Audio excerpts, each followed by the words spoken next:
안녕하세요. 자, 오늘은 포도청에서 백성들에게 이제 횡포 부리고 토색질하는 그런 이제 사례에 대해서 좀 살펴볼까 합니다. 토색이라는 것은 이제 그 토는 이제 공격하다 그런 뜻이죠. 그리고 색은 찾다.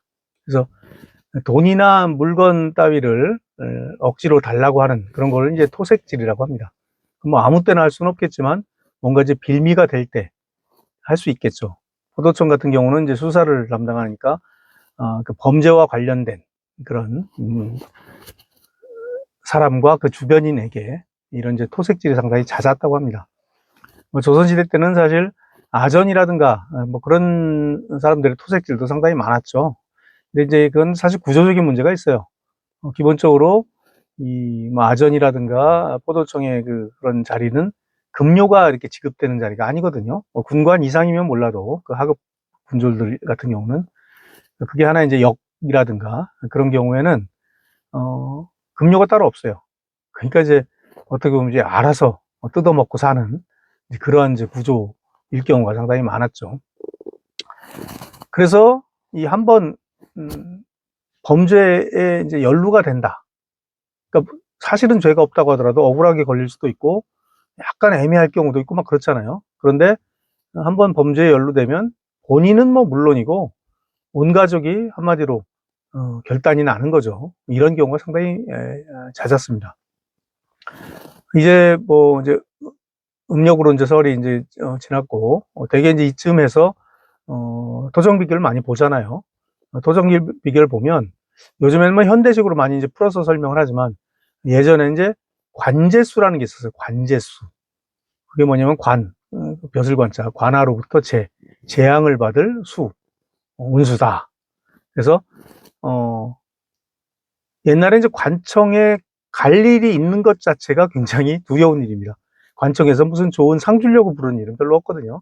관청에서 오라고 하면 뭔가 좀 진짜 토색을 당하거나 그런 아주 뭐 자칫하면 이제 아까 얘기했듯이 뭐 지난 시간에도 나왔듯이 뭐 물고가 된다거나 이제 이런 아주 흉한 일이 많았기 때문에 아 올해 관제수가 있다. 관아에서 재앙받을 수가 있다면 아주 그냥 막 몸조심해야 되는 그런 아주 그런 일이었죠. 아무튼 그런 이제 관제수 같은 경우도 바로 이러한 이제 국가기관의 어떤 횡포, 되게 이제 이런 데서 비롯했다고 볼 수가 있겠습니다. 오늘 살펴볼 사건은 이제 1857년, 철종 8년에 11월에 있었던 사건입니다. 보도청의 이제 군관은 이제 장교죠. 이제 군관이었던 김형록이가 그 죄인을 붙잡으면서 어쨌든 죄인에 관련된 여러 가지 비밀을 좀 그 밑에 그 포졸들이나 이게 누설했던 것 같아요. 아니면 이제 그러면서 주변 사람들이 좀 알게 됐던 것 같고, 어떻게 보면 이제 개인정보 아닙니까? 사실 뭐 개인정보 같은 게 제대로 보호되기 시작한 것도 얼마 되지 않잖아요. 요즘에 우리 같은 경우도. 그러니까 현대 사회에서도 사실은 이런 게 비일비재했는데 조선시대 때는 뭐 더했겠죠. 그래서 이 김영록에게 이 죄인 주변에 관한 정보를 받은 최영진, 정인식 이제 이런 친구들이 죄인들의 이제 친척들을 찾아가요. 일가부치라고 하죠. 주변에 뭐 형제, 부모, 게다가 이제 사촌, 팔촌까지 그냥 가서 돈을 요구하는 겁니다. 그럼 뭐 귀에 걸면 귀걸이, 코에 걸면 코걸이가 될 수 있죠. 그 죄인의 니네가 뭐 지금 이 물건이 작물 아니냐, 뭐 여러 가지가 이제 있을 수 있잖아요. 그래서 강제로 빼앗았어요. 근데 이게 이제 문제가 된 거예요. 사실은 그럴 권리는 없거든요. 죄인이 아니고 그 죄인의 친척들이 무슨 죄가 있습니까?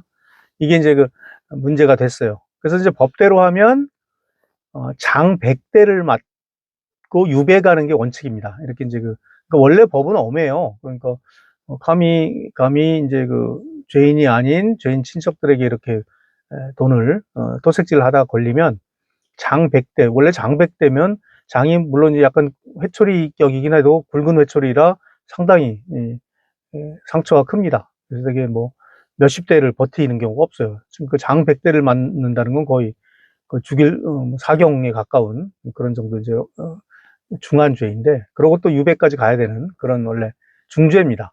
그 토색질하는 죄가. 그런데 뭐 모든 법이 약간 그 운영상의 어떤 그런 여러 가지 이제 그 변수들이 있는 거죠. 그래서 이때 이제 이 장형과 유배형에는 속전을 바치는 그런 그 코스가 있어요. 속전이라는 것은 이제 그 그 죄를 대신해서 죄를 면하기 위해서 바치는 돈, 그런 거죠. 뭐 중세 카톨릭 사회의 뭐 면죄부, 면벌부 뭐 그런 거 있지 않습니까? 그것과 뭐 비슷한 건데, 한마디로 말해서 장형과 유배형을 벌금형으로 바꾸는 그런 거죠. 지금도 우리도 뭐 예를 들어 뭐 징역금고 뭐 징역금고가 벌금이 되는 경우는 없지만, 징역금고 또는 벌금형을 과하고 그럴 수도 있잖아요. 그래서 1심에서 집행유예 받았다가 징역과 집행유예를 받았다가 2심에서 뭐 벌금형으로 바뀌고 그런 경우도 있지 않습니까? 근데 이 경우는 이제 아예 바꾸는 겁니다. 그래서 장 100대를 맞고 유배를 가야 되는 그런 상황이었는데, 속전을 받고 이제 석방이 됩니다. 그러니까 뭐 돈 있는 사람들은 그 신분이나 재산이 있으면 사실은 받아야 될 형벌을 받지 않을 수가 있었던 것이죠. 그러다가 뭐 사실은 이들이 이런 토색질 한두 번 했겠습니까? 그 전에 토색질 하면서 쌓았던 그런 재산을 이렇다 한번 재수없게 걸렸다 생각하고 그걸로 바치고 풀려나고 아마 그런 일도 잦았던 것 같습니다. 그래서 이렇게 재산이 있으면 받을 죄도 받지 않고 풀려나는 경우가 이제 아마 있었던 것 같습니다. 그것과 이제 유사한 경우로 이제 1843년에 헌종 9년에 이만서의 사례가 있습니다. 그 이만서라는 친구는 이제 전라도 태인에 거주하던, 지금 이제 정읍 뭐 그쪽이죠. 태인에 거주하던 이만서인데, 이제 이 이만서가 죄를 지어요. 무고죄를 짓습니다. 그래서 남이 죄가 없는 사람을 이제 무고한 거죠. 그래서 이제 무고가 판명이 나서 이제 귀양을 가게 됩니다. 그런데 좀 재미있는 공문이 이 전라가명, 이제 태인 거주했으니까 태인을 관할하는 지역이 이제 전라도죠. 전라가명에 포도청에서 공문을 보내요. 굉장히 좀 특이한 공문이었는데, 무슨 이야기인가 하면 고발된 사람의 가족들을 아마 해당 고을, 즉 태인에서 붙잡아 가둔 사람이 있을 것 같다. 그러니까 풀어주라고 꼭 지시하라. 그러니까 이제 전라가명에서 전라도 태인현에 얘기해서 혹시 이만서의 가족들을 붙잡아 가두었으면 꼭 풀어주라. 그리고 그들 집안의 재산을 혹시 찾아다 둔 게 있으면 즉시 하나하나 내어주라. 이런 공문을 보내요. 상당히 좀 이례적인 공문이라 제가 이제 기억을 좀 하는데요. 반대로 말하면 이 당시 한번 포도청이라든가 어떤 그 죄에 얽힌 죄인 같은 경우는 죄인뿐 아니라 그 집안의 가족들도 갇히고 그 집안의 재산까지 몰수되고 하는 게 상당히 많았다라는 그러한 그 어떤 반증이 되지 않을까 싶습니다. 그래서 이제 이렇게 공문으로 이제 남아 있는 경우는 그나마 어쨌든 가족들이 다시 이제 풀려나고 재산을 찾을 수 있었겠지만, 그러지 않은 경우는 그냥 다 날아가는 거죠. 그건 이제 관제수가 되는 겁니다. 이제 그런 사례를 우리가 또 한번 확인할 수가 있고요. 또 1861년에 철종 12년에 이 조시수의 이제 사례가 또 있습니다. 여기 보면 여기도 역시 이제 무고죄예요. 충청도 이제 보령, 지금 이제 보령 뭐 대천 해수욕장 있는 그 지역이죠. 보령에 거주하던 조시수가 역시 이제 무고를 합니다. 같은 고을에 살던 강채로라는 사람을 무고했다가 발각이 돼요. 그런데 이 사건이 이제 마무리된 뒤에 철종이 지시를 합니다. 듣자니 포도청에 소속된 자들이 죄 없는 강씨 사람들을 토색한 일이 매우 많았다고 한다. 그러니까 조시수가 강채로를 무고했다고 했잖아요. 그러니까 처음에는 강채로가 이제 죄인처럼 됐을 거 아닙니까? 그러니까 강채로는 사실 죄진 것도 아닌데 강채로뿐 아니라 강씨 집안 사람들을 이제 포도청 사람들이 몰려가서 우르르 이제 토색을 한 거예요. 막 재산도 뺏고 막 아마 가두고 아마 그랬던 것 같아요. 그러니까 모두 하나하나 찾아서 돌려주라고 두 포도청에 분부하라. 좌포도청과 우포도청 두 개가 있다고 했지 않습니까? 그러니 아마 이 두 포도청에서 다 몰려갔던 것 같아요. 이 보령에 몰려가서 죄 없는 강채로 주변 사람들 아마 싹 뒤졌던 것 같습니다. 그러니까 실제로 포도청이 토색을 행했던 사례를 철종의 입으로 이렇게 어떻게 보면 증언을 한 거죠.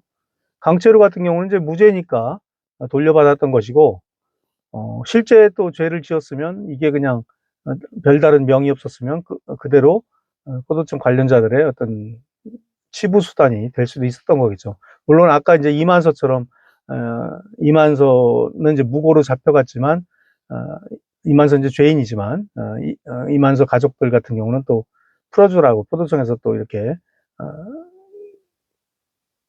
공문을 보냈던 적도 있지만 이 경우는 이제 강채로 같은 경우는 무고를 당했던 사람이니까 또 아무 죄도 없는 거 아니에요. 이제 그런 경우도 사실은 이렇게 이제 왕이 직접 지시를 했으니까 그나마 어쨌든 좀 돌려받을 수 있는 그런 근거가 생기지 않았을까.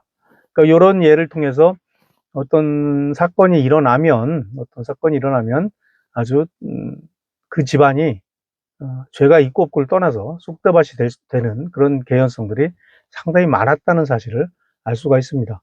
물론 이제 그 대상은 대부분 힘없는 백성이었겠죠. 일단 그 양반 신부는 포도청에서 직접 수사를 할 수가 없습니다. 그러니까 포도청의 수사 대상이 되는 사람들은 다 양민 이하, 상민 이하였거든요. 그러니까 좀 힘없고 어쨌든 백없고 그런 백성들이 조선시대에 살기가 좀 얼마나 힘들었을지 그런 것들을 우리가 추측해 볼 수 있는 그런 사례라고 볼 수가 있겠습니다. 자, 오늘은 여기서 마칩니다. 감사합니다.